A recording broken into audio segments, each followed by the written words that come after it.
When I was in 4th grade, my dad had a friend who had a cat who had kittens. And one day, my dad, indifferent to the consequences, took me to meet them. There was a tiny, friendly, gray kitten, and I fell in love with it immediately. So I spent the next couple of weeks trying to convince my parents to let me have it. And I succeeded. The hitch then came every day when my dad would get home from work and I would ask if we could go get the kitten, and for whatever reason we couldn't.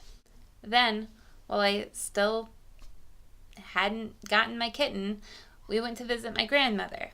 And while we were there, we went to a petting zoo. And there was a box full of kittens. There were more kittens in this box than there are clowns in a tiny car. And amongst all of those kittens, there was one who was small, black and white, and totally cool and collected when she came face to face with our dog. One day later, she was mine. Because I am and have always been a little bit obnoxious, I named her Zoey, Casey, Amy, Amelia, Jojo, Hi. Or just Zoey if you asked anyone else in my family. I got the name from one of my favorite movies when I was a child, about a little girl and her quirky nanny.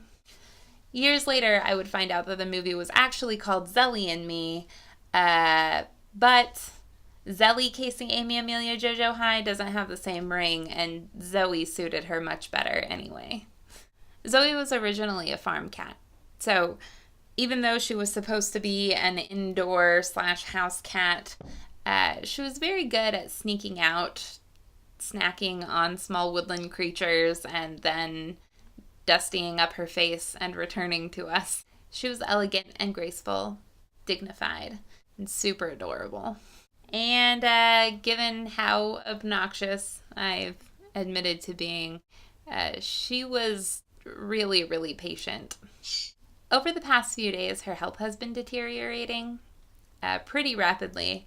I've been staying at my parents' house so that I could spend my free time with her.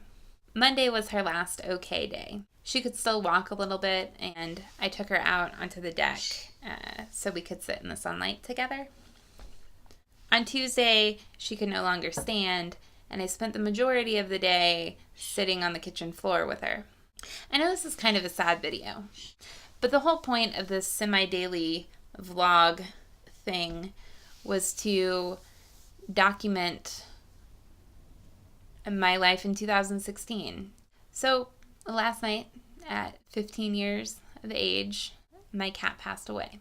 And I think she had a pretty good life, and she lived a reasonable amount of time for a feline. So it's okay.